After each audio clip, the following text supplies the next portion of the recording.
하나님의 말씀은 요한복음 18장 12절로부터 이에 군대와 천부장과 유대인의 아랫사람들이 예수를 잡아 결박하여 먼저 안나스에게로 끌고 가니 안나스는 그 해의 대제사장인 가야바의 장인이라. 가야바는 유대인들에게 한 사람이 백성을 위하여 죽는 것이 유익하다고 권고하던 자르라. 시몬 베드로와 또 다른 제자 한 사람이 예수를 따르니 이 제자는 대제사장과 아는 사람이라. 예수와 함께 대제사장의 집들에 들어가고 베드로는 문 밖에 서 있는지라. 대제사장을 아는 그 다른 제자가 나가서 문지키는 여자에게 말하여 베드로를 데리고 들어오니 문지키는 여종이 베드로에게 말하되 너도 이 사람의 제자 중 하나가 아니냐 하니 그가 말하되 나는 아니라 하고 그때가 추운 고로 종과 아랫사람들이 불을 피우고 서서 쬐더니 베드로도 함께 서서 쬐더라. 대제사장이 예수에게 그의 제자들과 그의 교훈에 대하여 물으니 예수께서 대답하시되 내가 드러내놓고 세상에 말하였노라. 모든 유대인들이 모이는 회당과 성전에서 항상 가르쳤고 은밀하게는 아무것도 말하지 아니하였거늘 어찌하여 내게 묻느냐. 내가 무슨 말을 하였는지 들은 자들에게 물어보라. 그들이 내가 하던 말을 아느니라.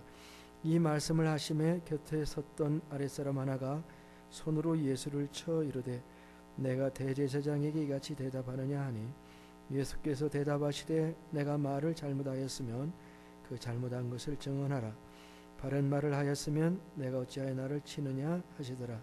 안나스가 예수를 결박한 그대로 대제사장 가야바에게 보내니라. 시몬 베드로가 서서 불을 쬐더니 사람들이 묻되 너도 그 제자 중 하나가 아니냐. 베드로가 부인하여 이르되 나는 아니라 하니 대제사장의 종 하나는 베드로에게 귀를 잘린 사람의 친척이라. 이르되 내가 그 사람과 함께 동산에 있는 것을 내가 보지 아니하였느냐. 이에 베드로가 또 부인하니 곧 닭이 울더라. 아멘.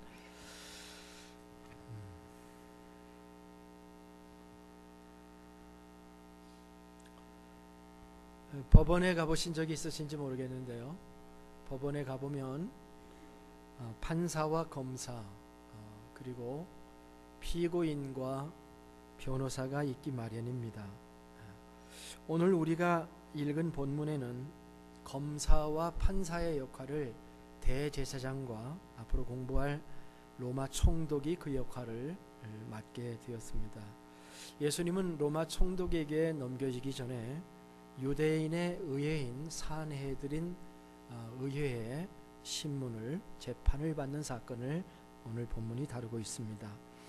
사도 요한은 전혀 다른 두 가지 풍경을 오늘 본문에서 우리에게 보여주고 있습니다. 하나는 예수님이 신문 받는 장면을 보여주고 계시고요, 다른 한편은 예수님을 부인하는 제자들의 모습을 또 보여주는 장면입니다. 이 두 풍경은 서로 다른데 또 서로 오버랩이 되어서 나타납니다. 요한은 이 두 장면을 교차적으로 이렇게 사용을 하고 있어요.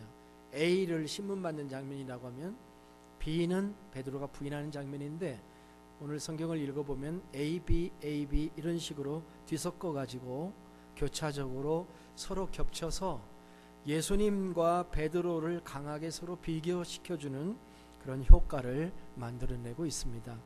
먼저 우리가 바라다 볼 풍경 1은 유대 법정에서 재판받으시는 예수님이십니다. 두 명의 대제사장이 등장하는데요, 첫 번째는 안나스라고 하는 사람에게 신문 받으시는 예수님의 모습입니다. 예수님이 겟세마네 동산에서 체포될 때에 군대와 천부장과 유대인의 아랫사람에 의해 체포되셨다.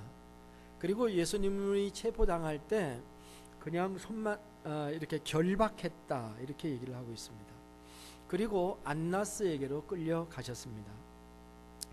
마태, 마가, 누가복음 저자는 가야바에게 끌려갔다라고 기록을 하고 있는데, 요한복음만큼은 가야바에 가기 전에 안나스에게 먼저 갔다라고 기록을 하고 있습니다. 그리고 이 안나스가 어떤 사람이냐면은 그 해의 대제사장인 가야바의 장인이라 이렇게 소개를 하고, 그는 전직 대제사장이었습니다. 기원 후 6년부터 15년까지 약 10년 동안 대제사장직을 수행했던 사람입니다. 그리고 그의 사위가 지금은 자기의 대를 이어서 대제사장으로 일하고 있습니다. 자기가 대제사장이었고 자기 사위가 대제사장의 직을 이어받았던 까닭에 현직에서 물러난 뒤에도 영향력이 상당히 막강했다고 얘기를 합니다. 그는 AD 35년에 죽었는데 퇴임한 후에 죽을 때까지 20여 년 동안 의회에 막강한 영향력을 행사한 사람입니다. 요한은 요한복음에서 이 안나스가 예수님을 먼저 신문했다라고 하는 장면을 독자적으로 기록하고 있습니다. 이 안나스는 두 가지 것을 물었는데, 첫 번째는 그의 제자들에게 대해서 예수님에게 물어봤습니다. 아마 이렇게 물어봤겠죠. 제자는 몇 명이나 되느냐? 제자들은 어떤 출신 성분을 가진 사람들이냐? 이런 질문을 안나스가 했을 때 주님은 대답하기를 거절하셨습니다.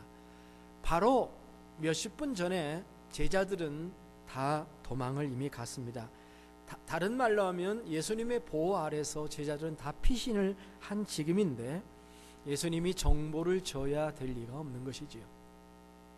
어떤 점에서는 이미 가룟 유다가 모든 정보를 다 제공하였을 것이고, 그동안 그들은 내부 조사까지 끝냈다고 보는 것이 옳다고 생각합니다.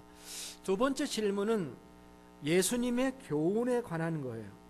이 나이든 전직 대제사장인 이 안나스는 예수님의 교훈의 핵심이 뭐냐 하는 질문을 했습니다.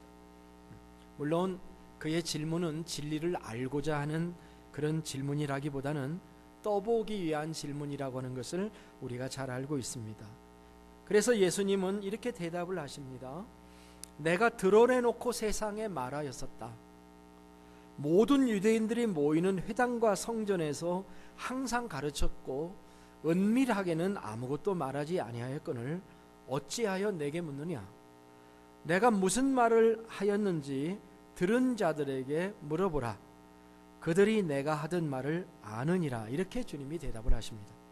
예수님이 직접 대답하기를 거절하신 거죠.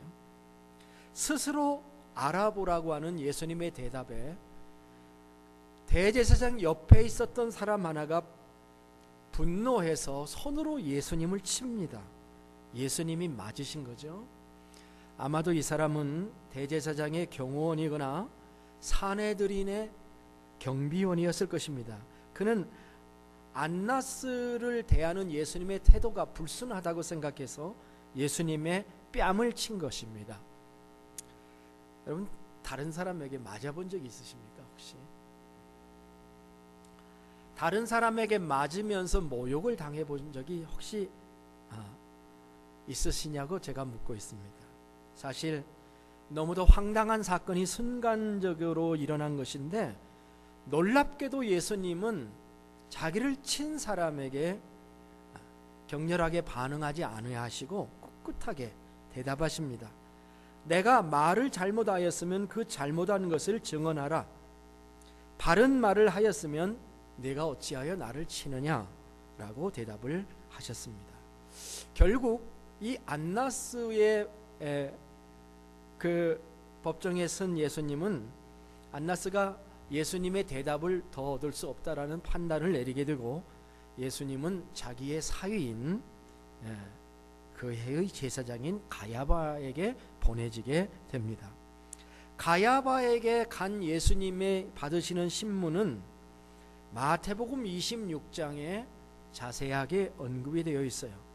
안나스의 그 신문을 보면은 좀 개인적이에요. 개인적인 관심사를 물은 것처럼 보이는데, 가야바의 신문을 살펴볼 것 같으면은 전문적이죠. 가야바의 신문은 요한복음에는 생략되어 있지만은 이 마태, 마가, 누가복음 이 공간복음에는 가야바가 예수님을 신문한 것이 잘 나와 있습니다. 가야바는 종교적인 종교 지도자였으면서도 매우 정치적인 사람이었습니다. 오늘 요한복음 18장 14절에 가야바가 평소 했다는 말을 인용하고 있는데요. 그는 평소 이런 말을 했다고 그래요. 한 사람이 백성을 위하여 죽는 것이 유익하다. 한 사람이 죽는 게 유익하다고 공부했던 자라는 거예요. 이 말은 체제를 안정시키기 위해서는 한 사람을 희생시키는 것이 낫다라고 했다는 말입니다. 그는 현상을 유지하기를 원하는 정치가였다라는 말입니다. 종교 권력을 유지하기 위해서 예수님을 반드시 죽여야만 된다고 생각을 했다는 것입니다. 그는 예수님을 신문하면서 예수님을 보통의 죄목을 가지고는 죽일 수 없다는 것을 알고 있었습니다. 그래서 예수님을 올가매기 위해서 많은 거짓 증인을 불러냈지만 증거들이 일치하지 않았다고 얘기합니다. 나중에 생각하다가 핵심적인 질문을 예수님에게 합니다. 내가 하나님의 아들 그리스도냐 하는 질문. 이 질문은 예수님을 올무에 걸리게 하는 최종적인 질문이 될 수가 있습니다. 내가 하나님의 아들 그리스도냐? 물론 예수님도 이 질문에 피해갈 이유가 없으십니다. 그 질문은 예수님이 원하시는 바이고 환영하는 질문이고 바로 그것을 위해서 예수님께서 십자가를 지시는 것이기 때문입니다. 그리고 이제는 이 모든 것을 공식적으로 인정하실 시간이 이른 것이죠. 처음에 베드로가 신앙 고백을 할 때 예수님은 베드로가 신앙 고백을 하였을 때 뭐라고 말씀하셨냐면 뒤에 가서 이렇게 자기가 그리스도인 것을 아무에게도 얘기하지 말라. 그때는 그렇게 말씀하셨어요. 그러나 이제는 아닙니다. 이제는 얘기를 해야 될 때예요. 그래서 마태복음 16장을 우리가 64절 65절을 보면은 예수님은 자기를 둘러싼 가야바와 무리들에게 이렇게 대답합니다. 내가 너희에게 이른다. 이후에 인자가 권능의 우편에 앉아 있는 것과 하늘 구름을 타고 오는 것을 너희가 보리라.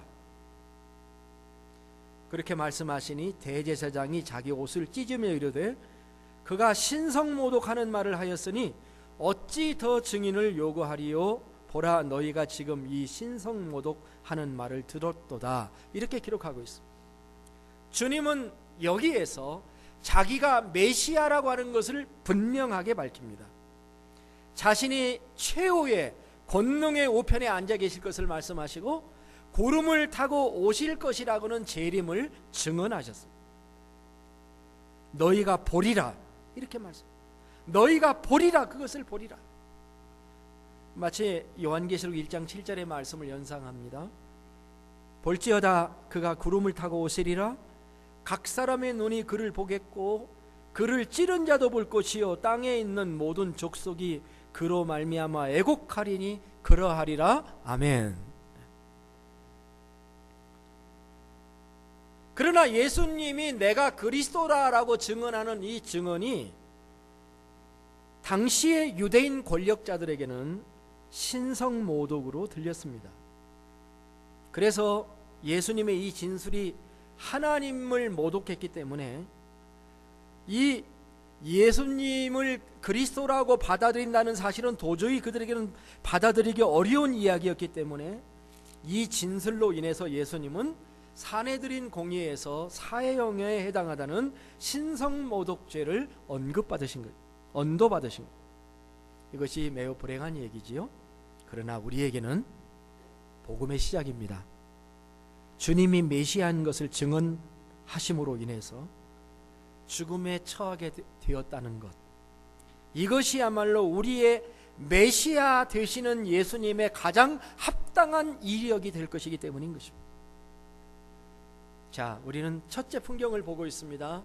첫째 풍경은 예수님이 안나스와 가야바에게 신문받는 모습. 그런데 오늘 본문에는 두 번째 풍경이 있습니다. 이 풍경은 재판정 밖에서 일어나는 풍경입니다. 자, 우리가 2000년 전으로 돌아갑니다. 돌아가서 우리 거기에 함께 참여해 봅시다. 안나스와 가야바의 법정 밖을 봅시다. 조금 전에 우리는 법정 안에서 두 대제사장에게 신문받고 자신을 메시아라고 인정하는 예수님을 보았습니다. 이제는 건물 밖으로 나갑니다. 본문을 살펴보면 제가 생각하기는 안나스의 집과 가야바의 집이 바로 곁에 있지 않았나 싶습니다. 그래야 모든 것이 성경의 조화가 이루어집니다. 이 두 번째 풍경에 등장하는 중심 인물은 시몬 베드로가 등장합니다. 그 다음에 다른 제자 한 사람이 또 있습니다. 그리고 문 지키는 여자가 있어요. 그 도어를 오픈하는 여자라고 아까 영어 성경 읽었죠. 그 다음에 대제사장의 종들이 물론 있었고요. 또 공교롭게도 베드로에게 귀를 잘린 대제사장의 종의 친척도 거기 있었습니다. 정말 비교가 되는 장면이죠. 안에서는 예수님이 유대 관원들에게 둘러싸여 있고 밖에는 베드로가 유대 관원들의 종들에 의해서 둘러싸여 있는 장면입니다. 이 장면에는 두 사람의 중심 인물이 나옵니다. 첫째는 시몬 베드로고 또 다른 제자가 하나 같이 했다 이렇게 기록하고 있는데 이 사람의 이름이 안 나와 있습니다. 이 두 번째 인물이 수수께끼예요. 왜냐하면 이 인물에 대해서 이렇게 설명합니다. 이 제자는 대제사장과 아는 사람이라. 여기서 안다는 것은 쌍방이 안다는 말이죠. 그리고 그 아는 사람의 허락에 의해서 베드로를 안으로 데리고 들어갈 만큼의 친분이 있다라고 하는 말이에요. 따라서 이 제자가 누구지? 라고 하는 의문이 자연스럽게 나오게 됩니다. 여러 설들이 있습니다. 그러나 대표적인 두 가지가, 첫째는 아마 이 제자는 12제자가 아닌 제3의 제자일 수가 있다라는 가능성이 있습니다. 왜냐하면 이렇게 대제사장과 아는 사이라고 소개되는 이 무명의 제자가 갈릴리 어부 출신일 수는 없지 않느냐 하는 것이 학자들의 견해이기도 해요. 그러나 두 번째는 여전히 요한일 가능성이 있습니다. 왜냐하면 인간관계라고 하는 것은 상당히 복잡하게 얽혀 있는 거 아닙니까? 좁은 사회에서 성경의 모든 것이 다 기록되어 있는 것은 아니니까요. 사도 요한이 요한복음을 기록하면서 자기 이름을 밝히지 않고 자기를 드러내는 습성이 있지 않습니까? 그리고 요한은 예수님의 고난과 부활 이후의 전 과정을 함께 했던 요한의 그 삶을 바라다 볼 때 요한이 아닌가 하는 생각을 할 수도 있습니다.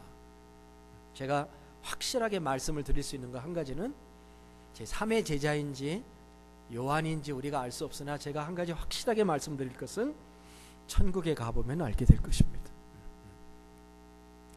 자, 이 두 번째 장면은요, 이 두 번째 장면은 불을 쬐고 있는 장면에서 시작합니다. 두 번째 제자의 도움으로 베드로가 그 집에 들어갔는데 대제사장 집의 종들하고 함께 불을 쬐고 있어요.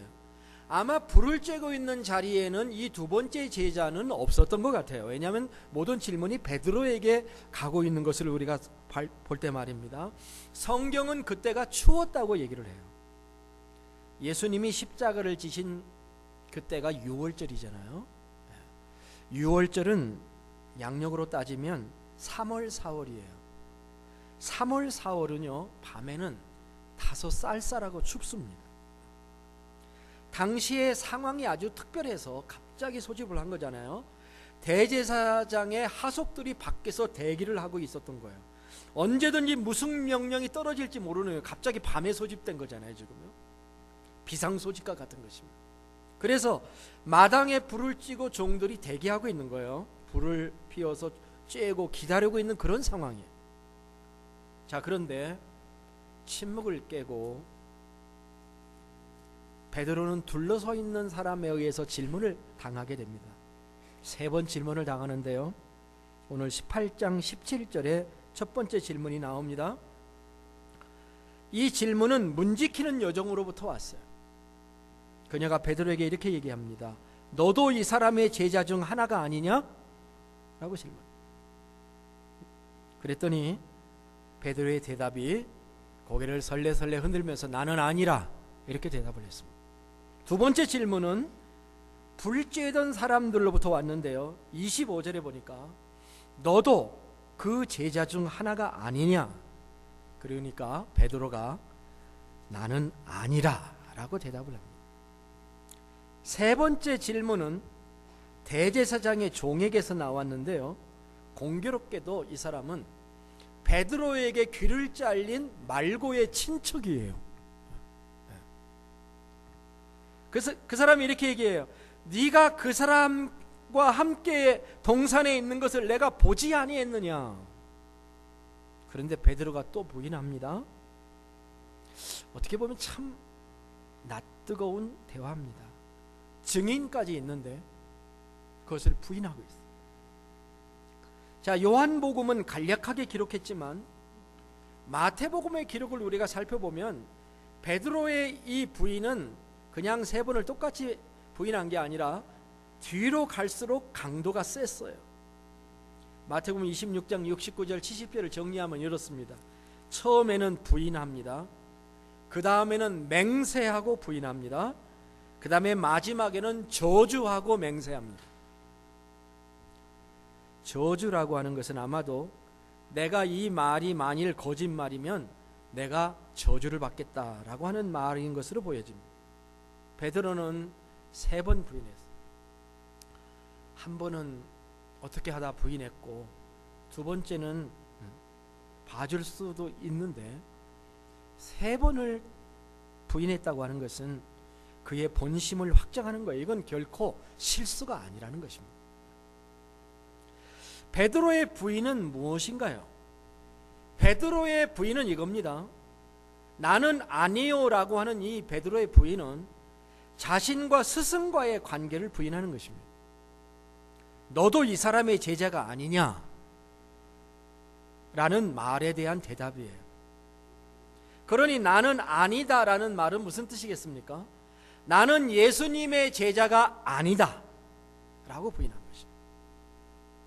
그것은 자기의 정체성을 부정하는 말입니다.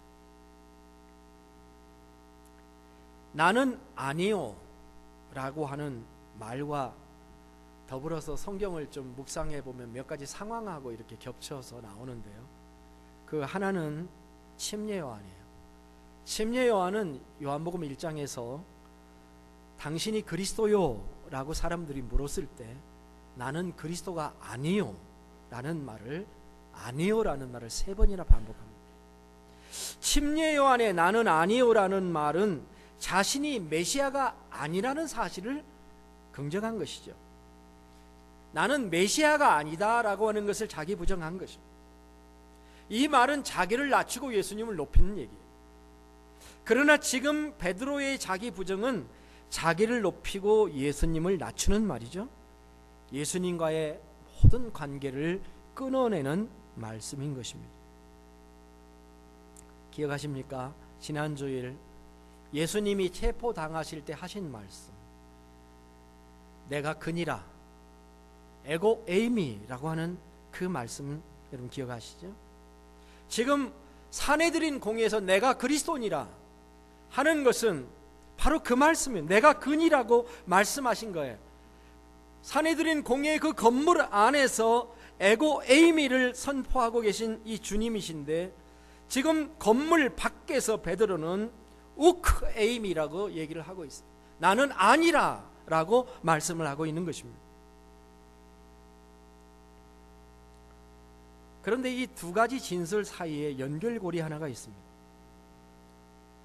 이 두 번째 풍경의 핵심적인 그런 모습을 우리에게 보여주는 포인트인데요, 누가복음 22장을 한번 찾아보겠습니다.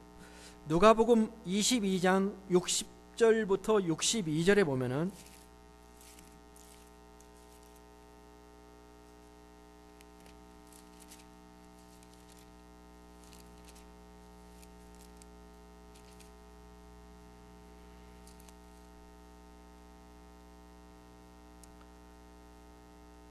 자, 우리 60절부터 한번 62절까지 같이 읽어보겠습니다. 누가복음입니다. 누가복음 22장 60절부터 62절. 자, 읽습니다. 베드로가 이르되 이 사람아, 나는 내가 하는 말을 알지 못하노라. 아직 말하고 있을 때 닭이 곧 울더라. 주께서 돌이켜 베드로를 보시니 베드로가 주의 말씀 곧 오늘 닭 울기 전에 내가 3번 나를 부인하리라 하심이 생각나서 밖에 나가서 심히 통곡하니라. 닭이 울었어요. 61절에 닭이 울었죠. 꼭기요.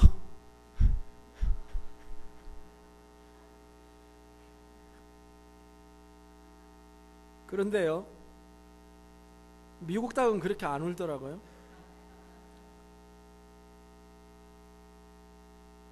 꺾고 디들도 이렇게 해야 돼. 미국 닭은 그렇게 울더라고요.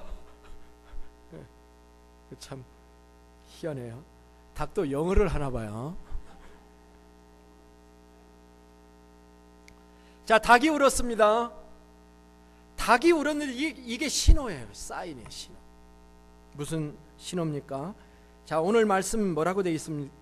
잘 보세요. 예. 그러자 주께서 돌이켜 베드로를 보셔요. 그죠? 주께서 닭이 곧 울더라. 그 다음에 뭐예요? 주께서 돌이켜 베드로를 보시니. 영어가 더 선명해요. The Lord turned and looked straight at Peter. 이렇게 써요. 돌아서 가지고서는 피터를 아주 스트레이트로 쳐다보고 계셔. 그렇게 표현돼요. 베드로와 주님의 얼굴이 마주친 거예요. 그러자 베드로가 주의 말씀을 생각하게 돼요. 곧 오늘 닭 울기 전에 내가 3번 나를 부인하리라 하는 거예요.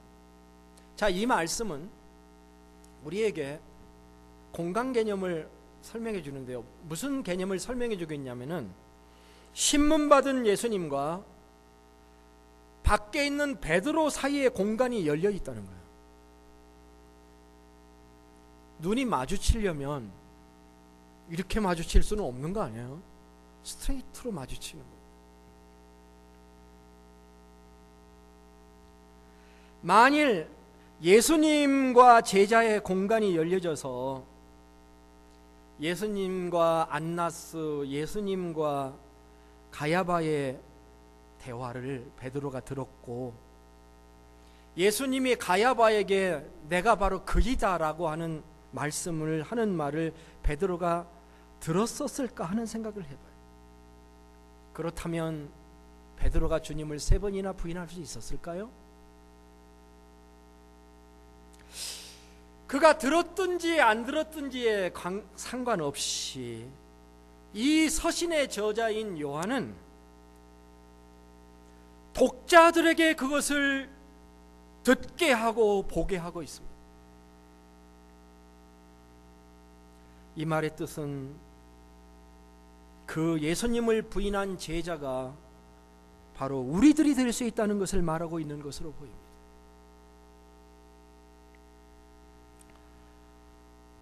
성지 예루살렘에 가보셨는지 모르겠지만 저도 한 번은 가봤는데 여기는 못 가봤어요. 예루살렘에 가면 기념교회, 베드로 기념교회라고 하는 데가 있다고 합니다.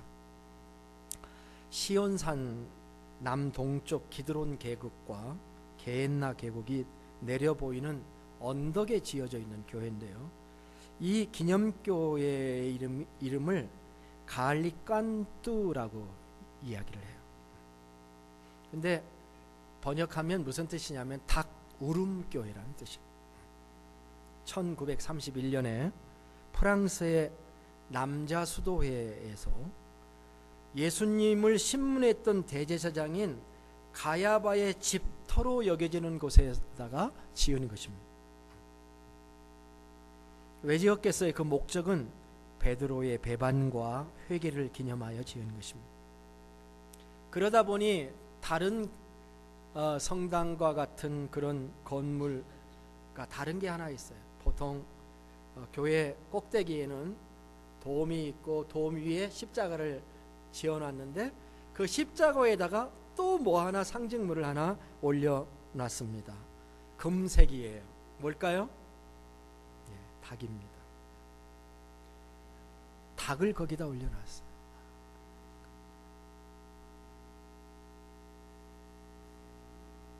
마태와 마가와 누가는요, 베드로가 닭 울음소리를 듣고 나가서 통곡을 했다고 기록하고 있어요.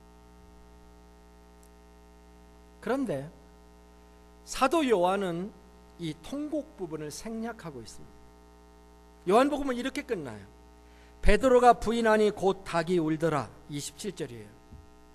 우리 마지막 절이죠. 오늘 읽은 본문에 베드로가 부인하니 곧 닭이 울더라 라고 기록합니다. 그런데 닭이 울더라 라는 이 말은 진동과 여운이 있습니다. 이 부분을 베드로의 통곡 부분을 침묵으로 남겨놓은 것입니다. 이것이 더 잔잔한 여운으로 남아 우리에게 출렁거립니다. 이 여운이 우리들에게도 느껴질 수 있는 거예요. 닭이 울더라가 요한이 울더라, 요한이 통곡하더라 라고 전이 되면서 우리도 울어야 하는가 하는 생각을 해요. 말씀을 마치겠습니다. 여러분은 누구이십니까? 당신은 예수님의 제자입니까? 라고 묻는다면 당신의 대답은 어떤 것입니까? 우리는 몰몬 사회에 살고 있습니다. 믿지 않는 친구들 사이에 살고 있습니다. 때때로 내가 그리스도인이라는 것을 밝히는 것이 수치가 되고 경멸이 될 수 있는 상황 속에 처해 있다고 생각하십시다. 당신 아직도 교회 다녀? 교회 같은 데를 다녀? 당신은 예수님의 제자입니까? 라고 묻는다고 한다면 잠시 대답을 하기 전에 신문 받고 계신 주님과 눈을 맞춰야 할 것입니다. 십자가에 달리신 주님을 바라다 보아야 할 것입니다. 그리고 주는 그리스도시요 살아계신 하나님의 아들입니다라고 고백했었으나 지금 주님은 나는 주님의 제자가 아니라고 부정했던 그 베드로의 길을 따라가지 아니하고 나는 주님의 제자입니다. 예수님이 나의 주님이시고 나의 스승입니다라고 고백하며 날마다 자기 십자가를 지고 제자의 길을 기쁨으로 걸어가야 될 줄로 믿습니다. 다 함께 일어나셔서 찬송가 461장 찬송을 부릅니다. 말씀 기억하면서